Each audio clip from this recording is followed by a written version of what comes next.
Hello friends, today we'll see uniform accelerated motion.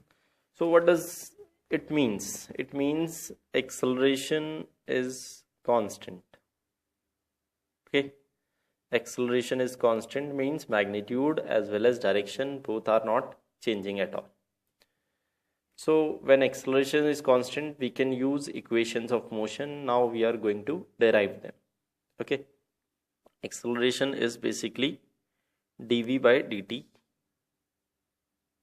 So we can say if this is constant, we can write like this and we integrate. Okay, so we can integrate this just by putting appropriate limits u to v. At 0 time velocity was u, at time t velocity is v.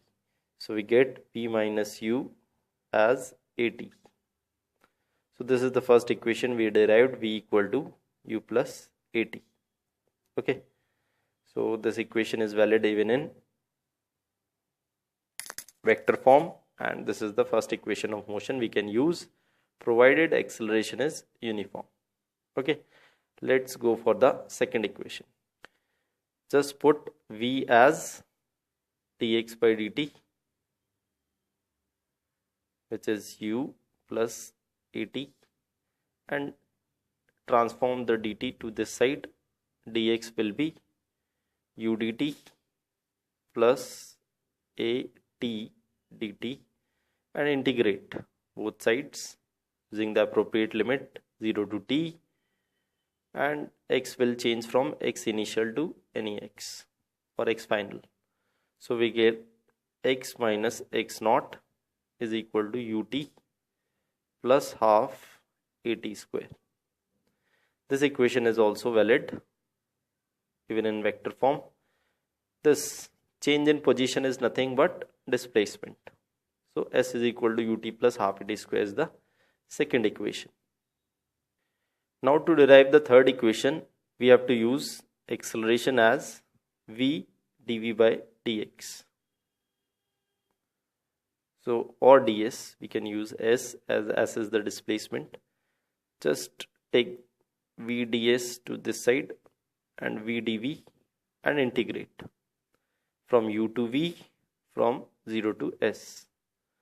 So a is constant, it will come out a into s minus 0 will give you v square by 2, and limits will be put as u and v.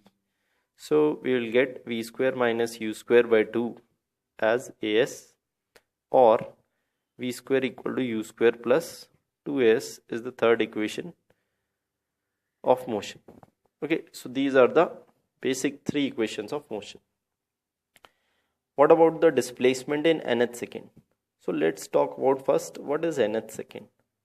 Let's say the particle is at t equal to 0 here, t equal to 1 here, t equal to 2 here, and it moves on. This is t equal to n. This is t equal to n minus 1. Okay, so this is called first second. This interval is called first second. This interval is called second second. Again, pay very careful attention to this.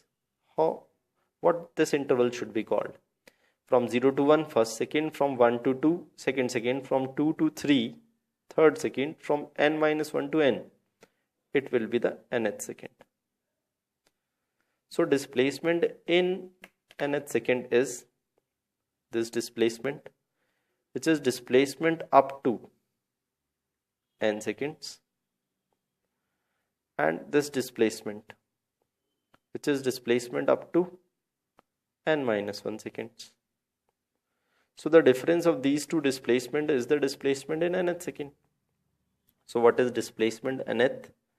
Is displacement up to n minus displacement up to n minus 1. Okay, so just put their values, put t equal to n here, put t equal to n minus 1 here, ut plus half a t square minus ut, t is here n minus 1 plus half n minus 1 whole square, and after solving we can get s nth as u plus a by 2 2n minus 1.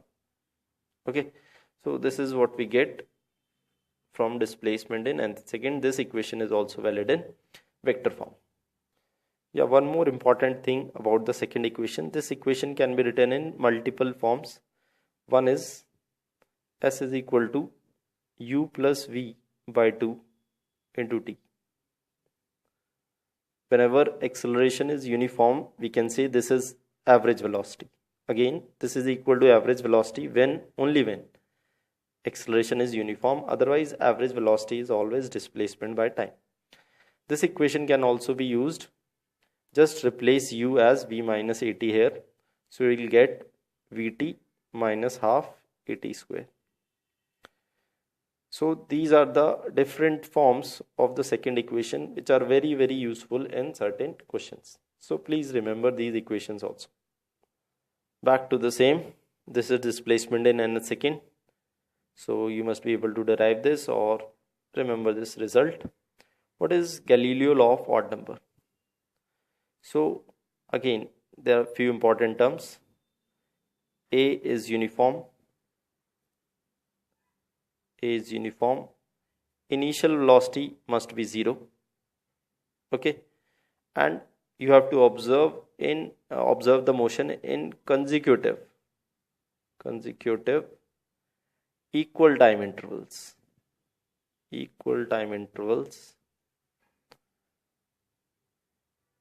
Displacement is in the ratio 1:3:5:7 and so on. For example, if a particle moves with initial velocity 0 with uniform acceleration a, if in the first t time, this is first t time, it has moved x, let's say, then in the next t time, this is the second t time,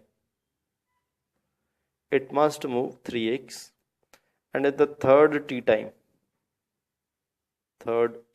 it must move 5x. Okay, we can easily prove that. So if a particle is moving in first t time, x is equal to simply half at square as u is 0. So if we double the time, x dash will be half a 2t square. So it is nothing but 4x. So in total time 2t, it has moved 4x. So in the next t, it must have moved 3x. Similarly, x double dash is half a into 3t square. This is the displacement in first 3 seconds or first 3t time. So that is nothing but 9x. So यहाँ से यहाँ तक 9x होना चाहिए. This is 4x and this will be 5x automatically.